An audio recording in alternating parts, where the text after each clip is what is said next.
Yes, I'll tell her. And you can send a car back to me at 11:30. It's quite simple, darling. I wish you wouldn't be so awfully complicated about everything. What if my damn dinner goes on longer than that and I get stuck? You just get stuck, darling, and then you get unstuck and get a taxi. I shall be in uniform, clinking with medals. If you take my advice, you'll faint dead away at 11 o'clock. Then you can come home in the car and change and have time for everything. I can't faint dead away under the nose of the C&C. You can feel a little poorly, can't you? Anybody has the right to feel a little poorly. My God. What is it? The Rawlingsons. Who the hell are they? I've forgotten all about them. I must get them all at once.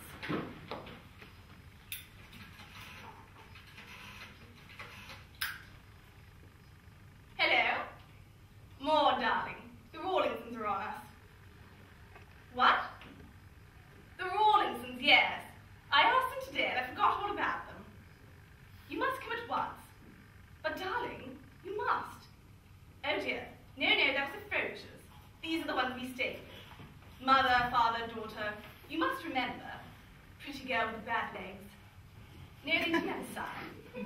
That was those other people who can hang. No, I'm sure they didn't have a son. All right, darling. You'll have to do something about them, though. Let me ask them to lunch with you tomorrow. 1:30. All right.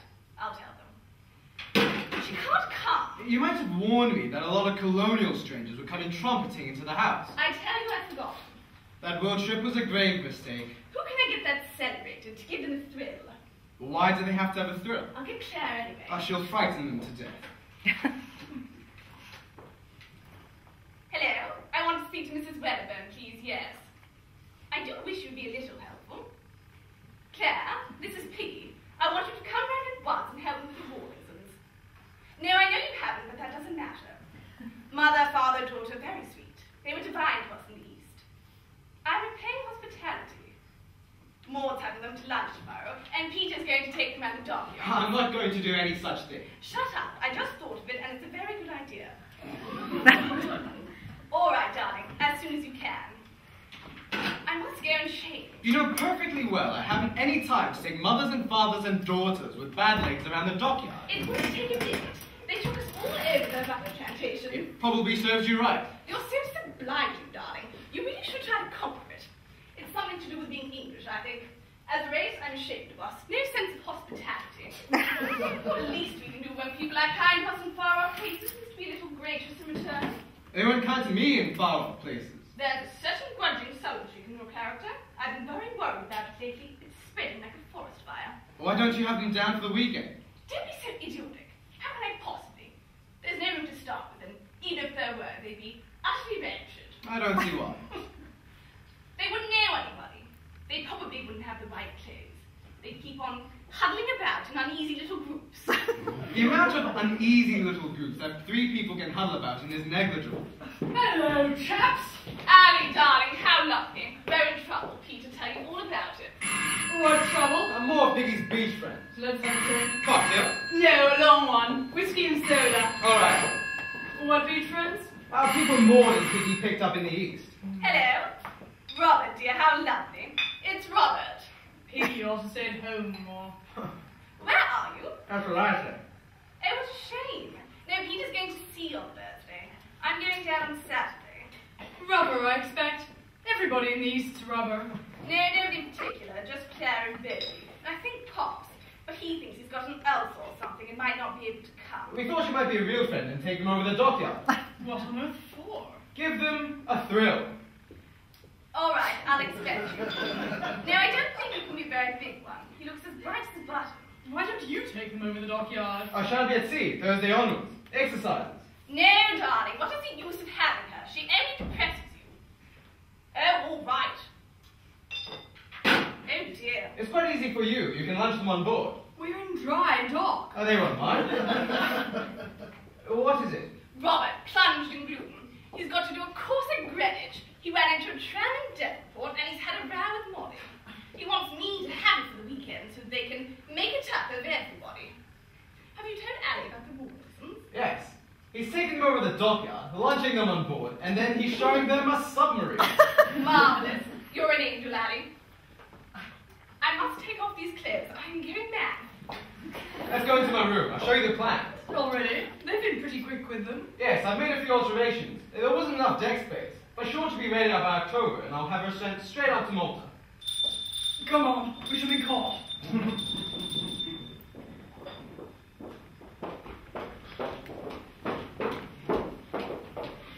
Her ladyship is changing. I'll tell her you're here. Thank you. Thank you very much.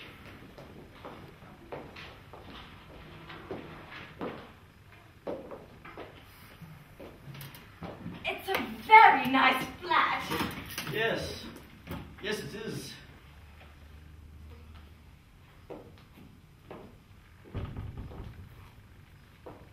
That must be him.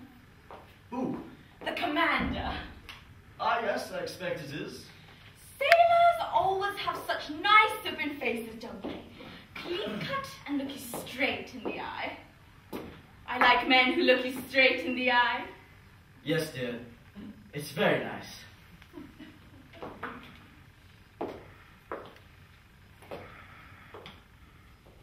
This must be her sister. I recognize her from the tavern. Look. She was Lady Hursley, you know. And then she was Lady McFadden. And I don't know who she is now. Neither do I.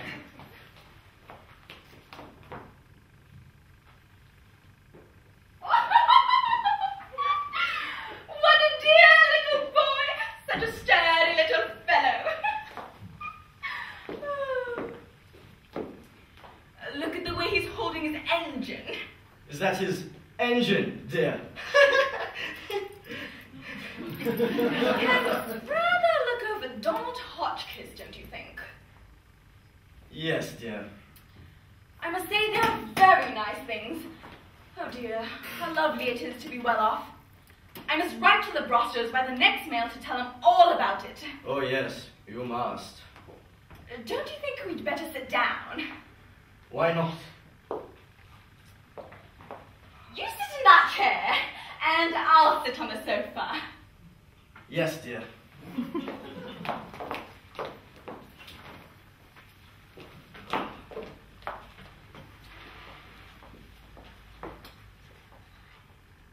I wish you wouldn't look quite so uncomfortable, Fred.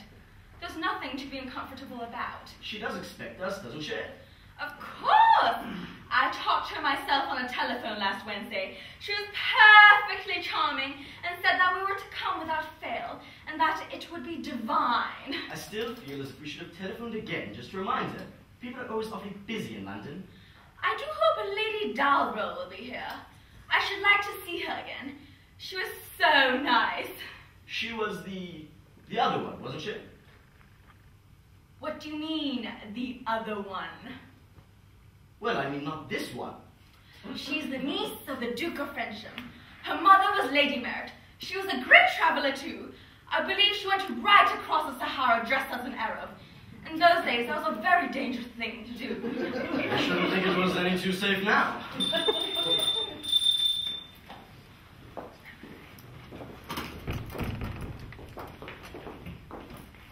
I'll tell the commander you're here. Thanks very much. How do you do? How do you do? And this is my husband. How do you do? How do you do? Isn't it a charming room? It's so lived in. Yes.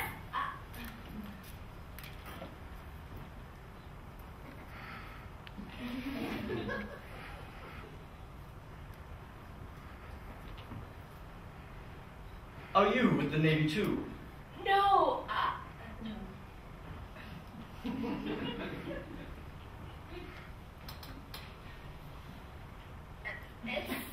It's so nice to be home again. We came from Malaya, you know. Oh, Malaya. Yes, Lady Maureen and Lady Dalbro visited us there. My husband has a rubber plantation up country.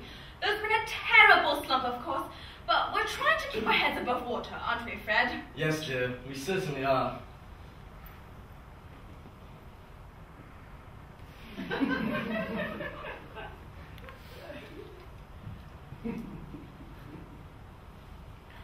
Have you ever been to the East? No. It's very interesting, really. Although the climate's rather trying until we get used to it. And of course, the one thing we do miss is the theatre. Yes, of course. There's nothing my husband and I enjoy so much as a good play, is there, Fred? Nothing.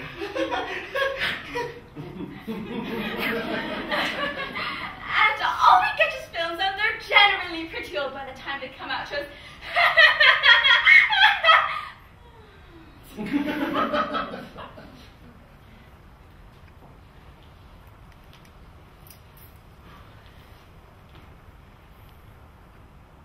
Do you go to the theatre much?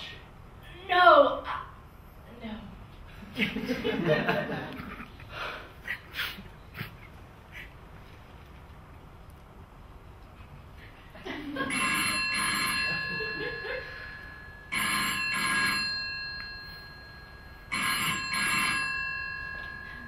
Oh dear.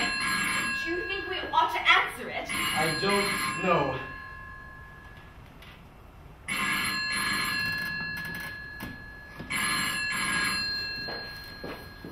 Hello, I'm the old girl. I'm afraid I couldn't say it. Oh, makes me a cocktail belly on a stretcher case. Hello? No, it's me. Claire. God knows, dear. Shall I tell her to call you back? All right. No, it was bloody, darling. A gloomy dinner at the embassy, then the worst play I've ever sat through, and then the Cafe de Paris and that awful man who does things with a duck. I've already seen him 6 times, darling. Oh, you know, he pinches its behind, and it quacks, land of hope and glory. I don't know whether it hurts or not. I minded at first, but I'm past caring now. After all, it's not like performing dogs. I mind about performing dogs terribly. All right. Goodbye. Oh, ducks are pretty bloody anyway, don't you think? I don't know very much about them. The man swears it's genuine talent, but I think it's the little nip that does it. It sounds rather cruel. Oh, it's a gloomy form of entertainment anyhow, seeing as I've always hated Land of Hope and Glory. Cocktail. Oh, thank God. I suppose Piggy's in the bath now. We'll go and rout her out. Wait till I've had a drink. Is Peter at home, or is he still darting about the solent? I'm afraid I couldn't say, you see. I saw him last night with Janet. Hasn't she had her baby yet? Oh, she had it last night. Oh, that damned baby hanging over us all for months. Hello? Yes? Hello, darling! No, it's Claire. Yes, he's here. No, I really couldn't face it. Yes, if I were likely to go to India, I'd come, but I'm not likely to go to India. I think Roger's bumble up a house party rather terribly. Yes, I know he's different, but the other one's awful. Angela had an agonizing time with him. All the dining room chairs had to be changed because they were leather, and his religion prevented him from sitting on them. All the dogs had to be kept out of the house because they were unclean, which God knows was true of the Bedlington, but the others were clean as whistles. And then, to round it all off, he took Laura and Merton in his car and made parcel letter all the way to Newmarket. All right, darling, here he is. It's Nina. She wants to talk to you. Hello, Neen. Oh, no, I can't on Wednesday. I've got a guest night. It's a hell of a long way. It'll take hours. I'm so sorry. Shut up! I can't hear. Who is it? Nina. Why don't you tell George to leave it for me, and I can pick it up. How lovely to see you again. No, I shan't be leaving till about 10. So if he leaves it by 9:30, I'll get it all right. My husband will be here in a minute. He has to go to sea on Thursday, but he's arranged for you to be taken round the dockyard at Portsmouth. Oh, give the old boy a crack of the jaw. It's the most thrilling thing in the world. You see how the torpedoes are made. Millions of little wheels inside are kicking away like mad. And and they cost thousands of pounds each. No, I saw her last night. Well, not yet, but at any minute now, I should think. All right, call me a chatter. Oh, if I can get away, I shall have to bring Mickey too. How much do torpedoes cost each, Fair? God knows, dear. Something fantastic. Ask Bogey. Bogey, What? how much do torpedoes cost each? What? Oh, wait a minute. Piggy's yelling at me. Torpedoes! Oh, thousands and thousands, terribly expensive things. Ask Peter. Now, if I do get away and I do bring him, you'll have to be frightfully nice to him. He's been on the verge of suicide for weeks. Don't let her go. I must talk to her. Wait a minute, Piggy wants to talk to you. All right, I'll tell you then. Here she is. It's so lovely you being in England. Hello, darling. What was the meaning of that sinister little thing you sent me? You know what Mickey is. No, dear, I really can't. I always get so agitated. Why does he go on like that? It's so tiresome. I'll come with Claire, will. Claire, are you going to Nina's Indian ding-dong? Not without an anesthetic. She's moaning a bit, but I'll persuade her. What happens after dinner? The man with the duck from the Café de Paris. She's got that sweet duck from the Café de Paris. They'll give me another cocktail, Bogey. I want to get so drunk I just can't hear anymore. Do you think that's quite wise? I mean, Maharajas are terribly touchy, and there's probably something in their religion about ducks being mortal sin or something. You know how difficult they are to have cows and pigs. Just a minute. You can tell us, of course. I beg your pardon. Do Indians mind ducks? I don't think so. Do you come from India? No, Malaya. Oh. It's the same sort of thing, though, isn't it? They don't mind them there, they probably won't mind them in India. I think it'll probably be all right, but you'd better give Douglas Bing to stand by. There might be something in their religion about Douglas Bing. Everyone is making such a noise. The room is full of the most frightful people, darling. It definitely is Waterloo Station. No, I'm almost certain he can't. He's going to sea on Thursday. Don't be silly, dear. You can't be in the Navy without going to sea sometimes. Here he is now. You can ask him yourself. Peter, it's Nina. She wants to talk to you. This is my husband and Commander Corbett. He's been longing to meet you. I told him all about your heavenly house in the plantation. It was most delightful, I assure you, to have Lady Maureen with us. Not him, that's the wrong one. So sorry. It was so kind of you. My wife has talked of nothing else. Yeah, Peter, Nina is yelling like a banshee. Excuse me. Hello, Nina. What for? No, I can't, but Piggy probably can. Piggy, can you go to Nina's party for the riders? We've been through all that. All right, I didn't know. No, I shall be at sea for about 3 days. No, it isn't tiresome at all. I quite like it. How's your daughter? She's a little better, thank you. Oh, has she been ill? I'm so sorry. She's been ill for 5 years. Are you happy with that cocktail? We'd rather have tea. This is delicious, thank you. I honestly can't do anything about that, Nina. You might be able to find out from the Admiral. Well, if his mother was mad too, then it's an extenuating circumstance. He'll probably be sent home. Did you know that Frida Barthos had once been in an asylum? No, but it explains a lot. Why? Her son went mad in Hong Kong. What did he do? I don't know, but Nina's in a state about it. I don't see what it's got to do with Nina. He's a relation of some sort. What did he do,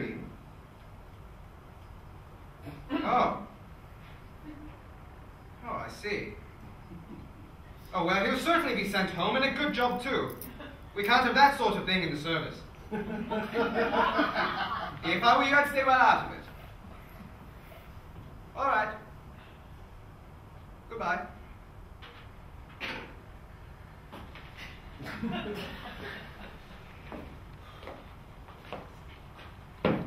Well, what on earth was it? Oh, I couldn't possibly tell you. Poor boy. I expect the client had something to do with it. The client is awful in Hong Kong. Just look at poor Wally Smythe. You ever know Wally Smythe? No, I'm afraid not. You didn't miss much? I adored Wally. He was a darling. He kept on having fights all the time. I do hate people people hating people, don't you? Yes.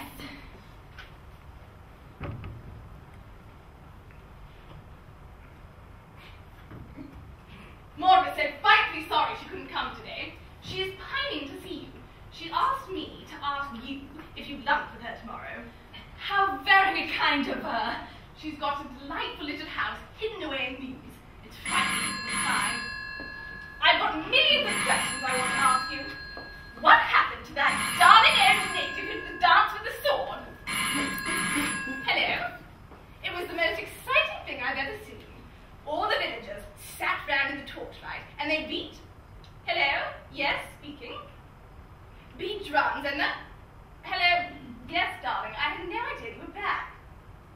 And the old man tore himself to shreds in the middle. It was marvellous. I can't believe it. Where are you speaking from? My dear, you're not. It's Booty. She got back last night and she's staying with Norman. Is Phyllis there? Is Phyllis there? She's away. Oh, that's the best joke I ever heard. It's made my entire season, that's all. It's just made it. You better come and dine tonight. I'm on a diet, so there's only spinach, but we can talk. Yes, she's here. Absolutely worn out. We all are. Oh, yes, it's pretty grim. It started out all right, and everything was going beautifully until Vera arrived. Unasked, my dear, and more determined than Hitler. Oh, yes, of course, there was such a scene. Alice flounced upstairs with tears cascading down her face and locked herself in the cook's bedroom. Claire tried to save the situation by dragging Lady Borrowdale onto the terrace. That was afterwards. Anyhow, hell broke loose, you can imagine. And Janet was there, of course. No, she hasn't had it yet, but the odds are mounting. She hasn't had it yet, has she, Peter? Oh, if she has, it was left at the gramophone department. I left it there at 4:30. No, it's still what's known as on the way. All right, I'll expect you about 8:30. I've got to do my feet, and then I'm going to relax. Yes, she's here. Here, Claire, she wants to talk to you. Excuse me? Oh, I'm so sorry. Darling, I'm dead with surprise. How's your... Now, you must tell me some more. Well, really, I don't quite... I can't hear a word. Do you still have that sweet dog? You what? Yes, so we've still got Rudolph. When? He must be raving. I can never tell you how divine he was. He used to come in every morning with my breakfast tray and jump up onto the bed. Oh, you never told me that. How very naughty of him.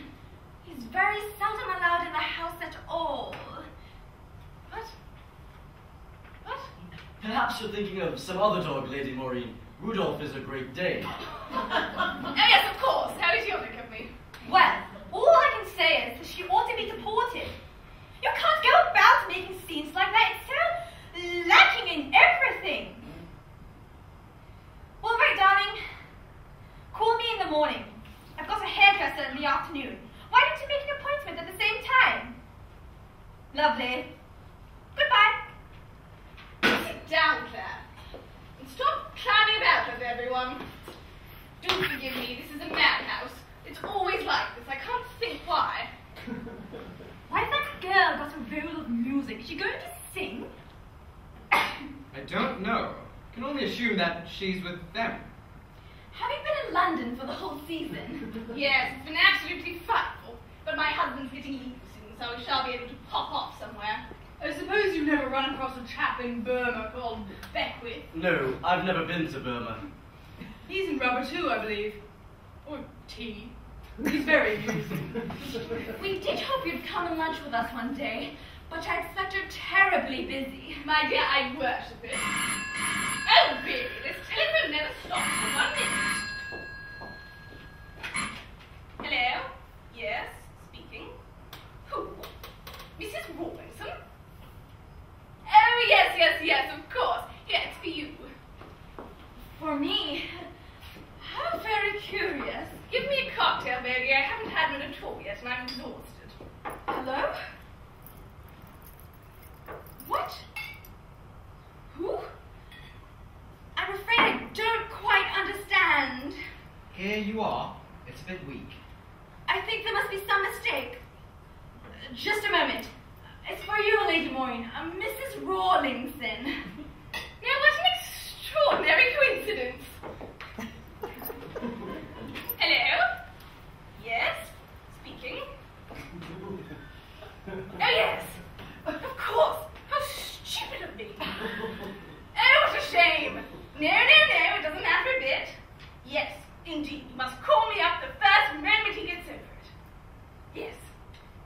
was.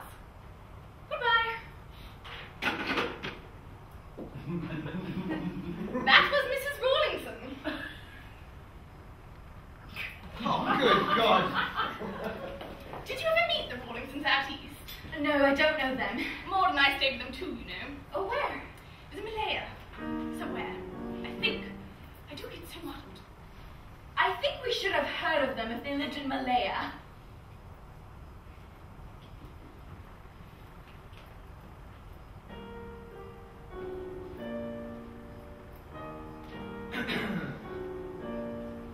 If these are not them, who are they? Who are they? Play the other bit, dear. No, that's the second act. I haven't the faintest idea, oh no. I haven't the faintest idea, oh no. Under the light of the moon, dear, you better find out, dear. What on earth is that all on? Don't be silly, Claire. All I ask is that you shouldn't be silly. Oh, yes!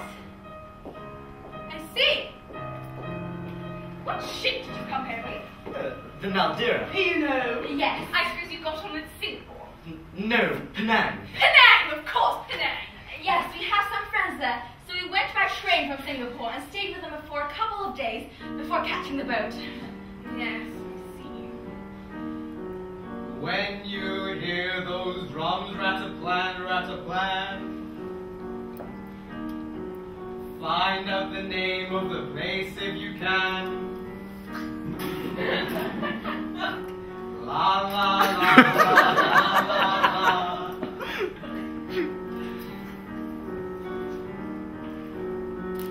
How far is your house from the sea? Maud and I were arguing about it for hours the other day. It's right on the sea. That's exactly what I said. But you know Maud, she's so vague. She never remembers a thing. I suppose it's hell hot all year round where you are. Yes, the climate is a little trying, but one gets used to it. Oh, are you far from Kuala Lumpur? Yes, a long way. Oh, I knew some people in Kuala Lumpur once. What were their names? Oh, damn it, I've forgotten. Something like, Harrison. Morris. Williamson. Lightfoot. No, it's gone. Never mind, it couldn't matter less, really, could it? I'm afraid we must really go now, Lady Maureen. Oh no, please.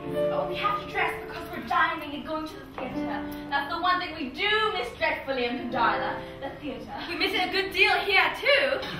Darla, of course. What a long way away it seems, dear Mrs. Wadhurst.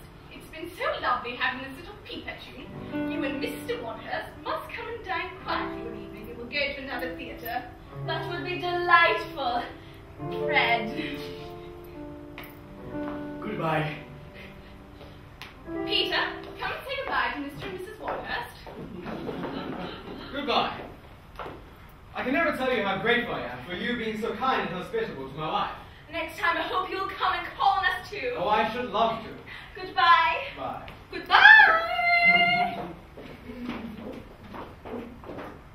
Oh my God! That was more half-hour I've ever spent. Well, that all went down like dinner.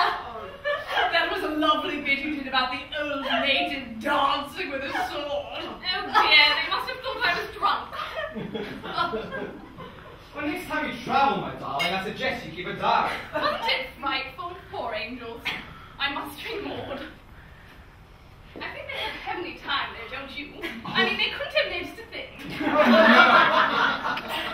The whole thing was executed with the utmost subtlety. I congratulate you. Don't be sour, Peter. Hello, Maud, darling. It's not the Rawlingsons at all. It's the Wadhursts. How can you be so unkind, Maud? Good heavens, I forgot to give them Maud's address. You ought to be ashamed of yourself. They're absolute pets, both of you, then.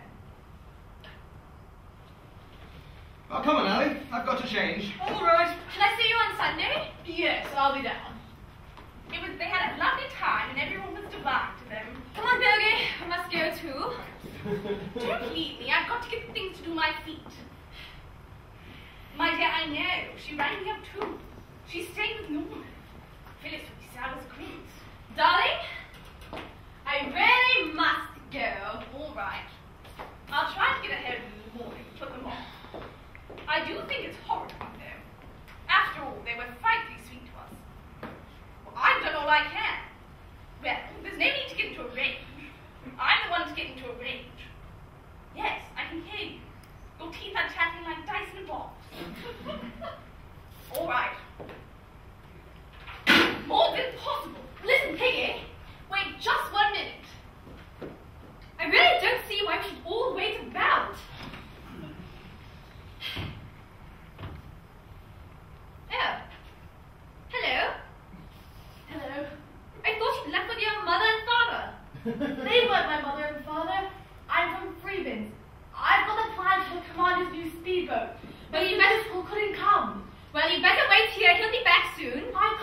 in Malaya. Oh, David, darling, don't be so sour now.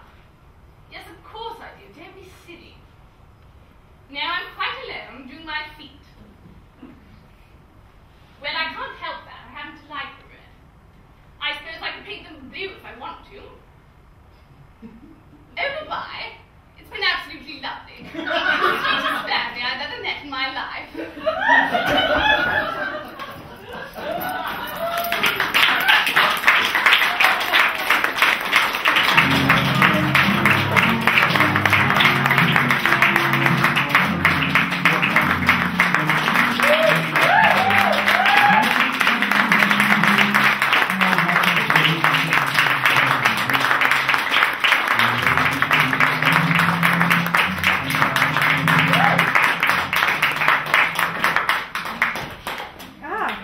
Thank you, ladies and gentlemen, for being the sweetest audience we've ever seen.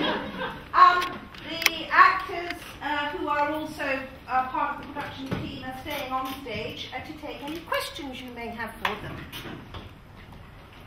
Or any comments or anything you would like to say. Okay, good question. Yes. How do you find talking about the East, as it's put in the show, when we're actually in Hong Kong? It's obviously written in meant with England in mind. How does that feel? I think that was part of the selling point to choose this play. It was, we were deciding between this short 40-minute comedy versus a longer, probably like an hour and a half, 3-act play. And we decided that the hilarity of this play and I think the references to the East kind of made it a bit funnier for us as well. I would also like to add that I think it was quite helpful in some ways because, first of all, with working with Noel Coward, Coward talks about acting. He wants to keep. He does, unlike Stanislavski, he doesn't want you to get emotionally involved. So talking about the East in this very stilted, very bizarre way makes you feel very bizarre, and so it gives you an emotional distance. And also because this is it's a play in the style of comedy of manners, which is supposed to be very mannered, and it's supposed to be very affected. So having this, again, this thing that to us seems so bizarre, helps us get into the skin of this very bizarre way of performing. Cool, thank you. It also, sorry to just, for me it was, there's a lot of juice in that question. It was really interesting because we are from the East, but we do have British accents, and we all know that once you live in Hong Kong for a while, sometimes you do lose your accent, or some of it. So it was really difficult to just find that balance, especially because it was such a British place at the time, and so it was very difficult to find a line between being very British like everyone else and being quite the opposite. But that made it quite interesting and quite a challenge, actually. I don't know if you had the same experience, but that was mine. No? Any other question? Well, is it a play with such a sense of humor and fun and joviality? But how come that you guys can hold the smile in the face? After you do it a few times, you start to get used to it. And especially from what Kate said, Noel Coward's style of acting is that you're not supposed to feel the emotions. It's very different between American and British. Americans say that you should be you should follow Stanislavski view, where you take on the emotion, feel it, and that will help you have a better performance. Well, Noel Coward says you cannot do that for numerous performances and rehearsals because it's just impossible. And so, in that sense, you hear the joke, but you try not to let it resonate with you. You just do the laugh that you're supposed to do and the smile. And, it's different for each person, I think, and it depends what kind of approach you take. But since this is a Noel Coward play, I think we tried to do that. And I think building up on that, you actually, as actors, we actually don't have the energy or time to laugh because we're trying to like match our rhythm with the way the audience is laughing. So even if we wanted to, we wouldn't be able to multitask and do so many things at once. So I think having the focus of trying to listen to the audience and bounce off to their rhythm of laughing as well, it helps prevent us from laughing. I have a question about the timing. It's almost like watching an orchestra piece because your lines are so integrated. I mean, often there are several conversations going on at once, and the audience has to be able to keep track of that. How difficult was that to manage? Well, it was quite difficult to start off with because we had to divide the script into different small subunits, and of course, when playing comedy of manners, and especially comedy itself in general, the pace has to be quite quick, and especially important are picking up the cues for actors. Actors have to pick up cues right away. Snap, snap, snap. Oscar Wilde once described playing comedy as if shooting pistols at each other. Lines have to be quite quick. However, the difficult bit we found when we were working later in rehearsals was to keep the pace of each individual line a little bit slower, to stretch it out, but however to keep the same snapping of lines with each other. And I think going off what he said, unlike sort of delivering a monologue or Shakespeare's soliloquy, it's more like these. We really not just learning our lines. We need to know what our fellow actors' lines were as well, so that sometimes if someone dropped a line, we might have to fill in or to help improvise with that. And yeah, I think that was one of the main challenges, was to really not just playing. You're really reacting. Acting is reacting to what everyone else is saying, what everyone else is doing around you. And I think that was one of the main things about this play that made it so fun to work with as well. It's just you really have to listen to what the other characters in the play are saying so that you can. Yeah, tonight actually, I mean, we've done this obviously a few, well, not obviously, but luckily we were able to rehearse the whole thing a few times before we did it tonight. And tonight, some people, when I was acting with them, it was completely different the way that they said it. And so that caused me to have a different reaction. And I think that's difficult, but it's really interesting in the fact that there's so many different takes on the words and everything, and so you can kind of play with it and have fun. You shouldn't go too far, but it's just Noel Coward's a genius to sum that up. Just going back to the reacting thing, I think with the phone calls, it was very hard to keep track of what everyone else was saying, because you had to have an idea in your mind of what the person on the phone was saying, and you kind of had to invent this character in your mind on the other end of the line. So that was a challenge that we all had to face. So we actually sat down and made these phone calls and wrote what everyone was saying. Actually, in that connection, did you see an analogy between the constant interruption of the telephone and therefore this constant intrusion of outside influences into what would otherwise be the social setting? Do you see an analogy between that and social life now with all our smartphones? Well, no, I think that's an interesting take on it, but what we originally perceived was that you have more characters who are off stage than on. You hear about like Phyllis and Norman and Alice and all these crazy, insane people. But no matter how insane or out of the world they might seem, they're more present. They have a stronger presence in the room than do the Wathursts and Miss Burnham. While although they are physically in the room, they're practically not. They're not there at all. So it's really an interesting juxtaposition whereby we act like Piggy's rudeness. Piggy and all of our rudeness, like it's just highlighted so much more.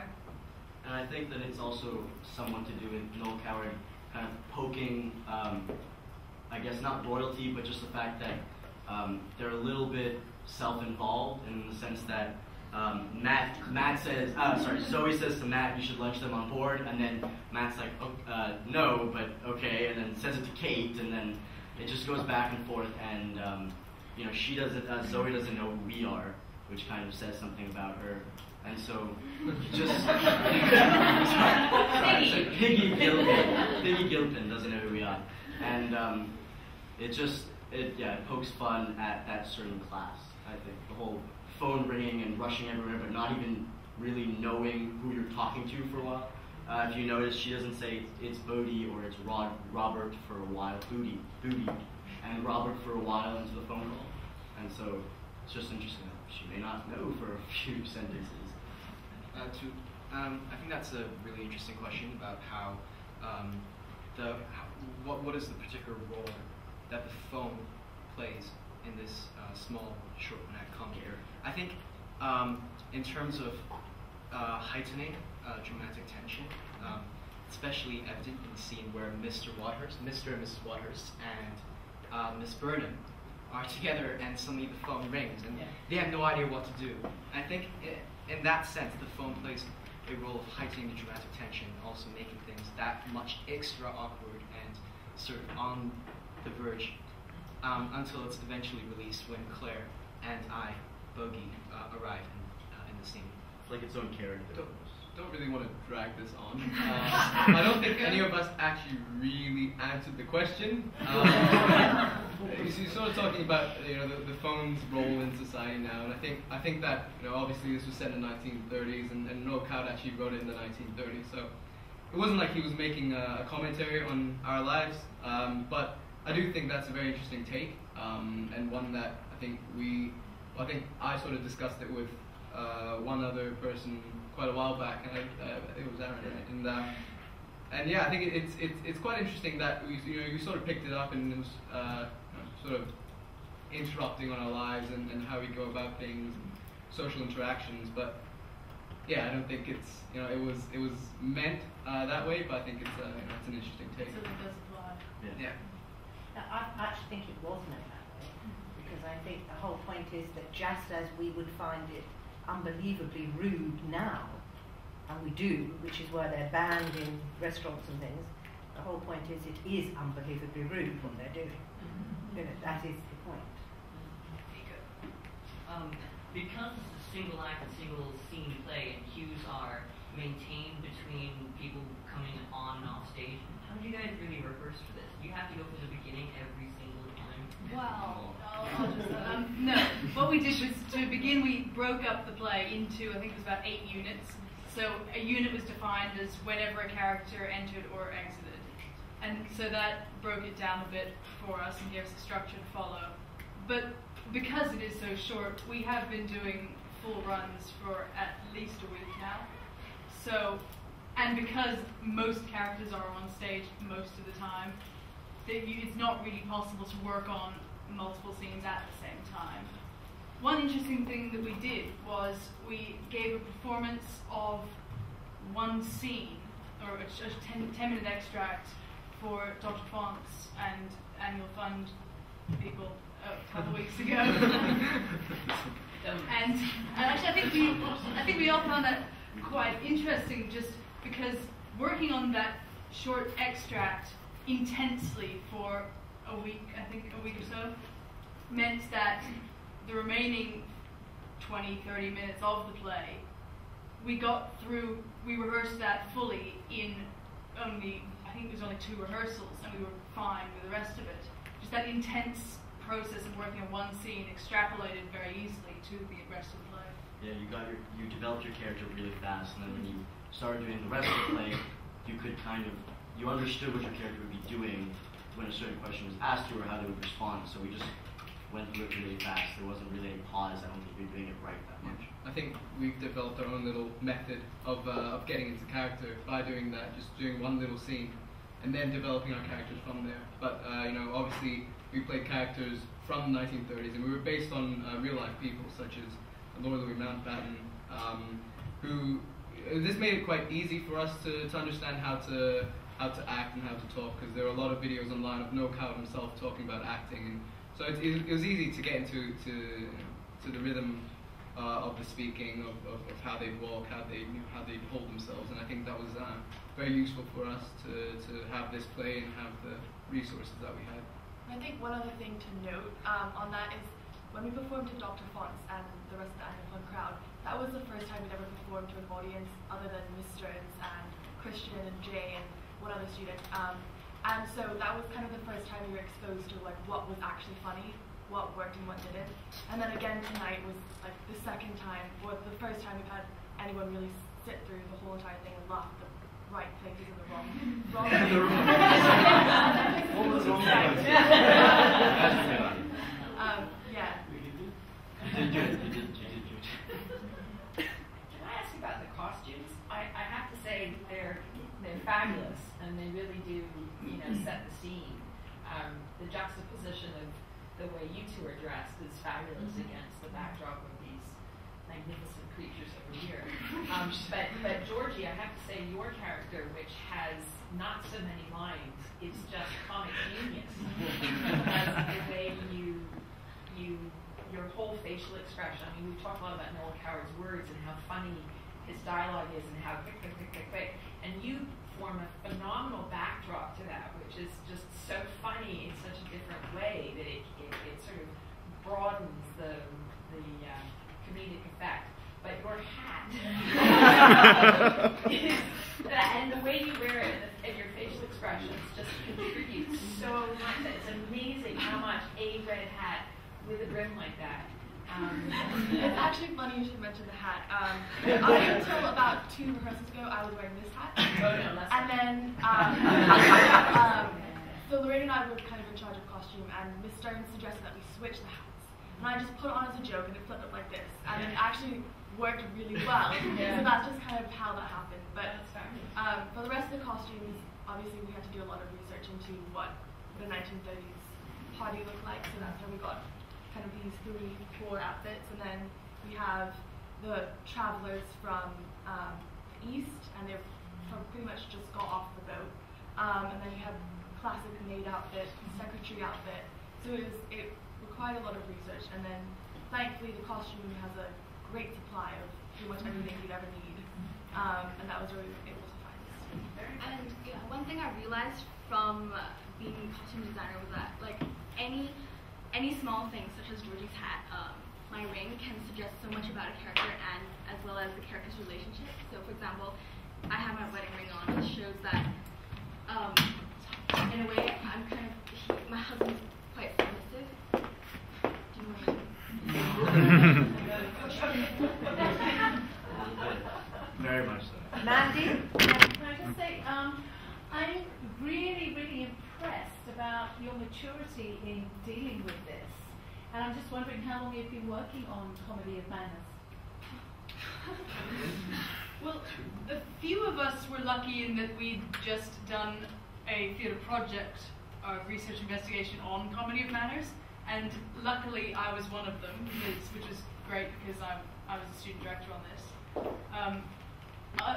As a class, though, we've only been working on Comedy of Manners as long as we've been working on this production, which I think was about a month. Wow. No, it must have been longer than that. It must have been longer than that. No, but it was 4 weeks. No, No. it was We're a bit roughly vague. a month and a half. But 4 to 6 weeks. So that's Yeah. but it was Very impressive. Well, we didn't start until the 4th of November, and it's only the 11th of December now. Yeah, we went so fast there for some reason. I can't tell how long it's been. That is very impressive. Yeah, it's very impressive. And to take on these mature roles, playing adults in a time, way beyond you or your parents' time. It's alright, man, we've done the past. I'm very impressed. That clearly says you've done a lot of research into it. Well done. I mean, the whole your carriage as well, not just the delivery of lines, your carriage and everything. Really good job. Well done. Question about the set and the items on it. How much of that was from your own research, or how much of that is indicated by the script? Actually, a lot of it is part of the script. Noel Coward did describe the living room with a lot of detail, but we did, draw out and sketch out what we wanted it to look like, and we were taking into mind that there are audiences, and so the living room, probably wouldn't have just been on one side. It would have been all the way, but we needed to show the sofa and the chairs. The photographs are clearly mentioned in the script, but we put a few more, and they're actually original photographs. Some are Miss Stern's father in 1936 on a ship, and so it's perfect. And some of them are actually characters based off. There's one when Mrs. Wathurst mentions Lady Maureen's sister. That picture,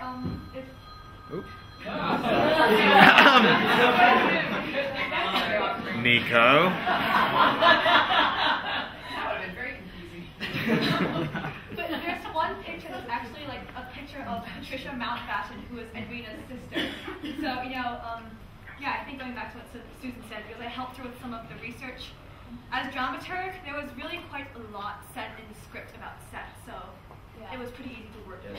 Susan and I were both in charge of, we were both set designers, and a lot of it is indicated in the script, as she said, but a lot of it came from researching what a 1930s kind of royalty household would have in the living room. Thank you, that's what I was looking for. Anyway, I can act, I can't speak. A lot of it is also the art deco movement, and so we focused a lot on color scheme and bright red. So we have like hints of red in the cushions and the grand piano. I think we just love that photo too. Photo? Painting.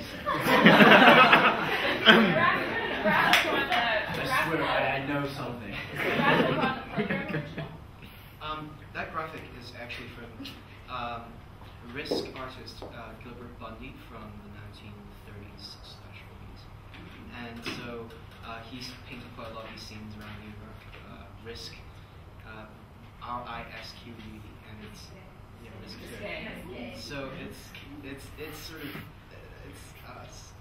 I mean, these things are printed in magazines and they be shown around art galleries, and unfortunately Gilbert Bundy took his life in 1956 due to depression. So you just picked an image and then added the titles onto it? Yes. The image wasn't originally associated with the Noel Coward plays? No, but it did say CIS year 13. Did it? Yeah. That's prescient. No, because it's fantastic. It looks like it might have been an original poster for the play, actually. So it was very well chosen. And the painting? Okay, ladies and gentlemen, I think we'll wrap it up there, but just a couple of things, obviously as you saw, not only were they all marvellous actors, but they did all create the production and all have a production role, and considering the budget for the production was 0, I think they did a pretty good job.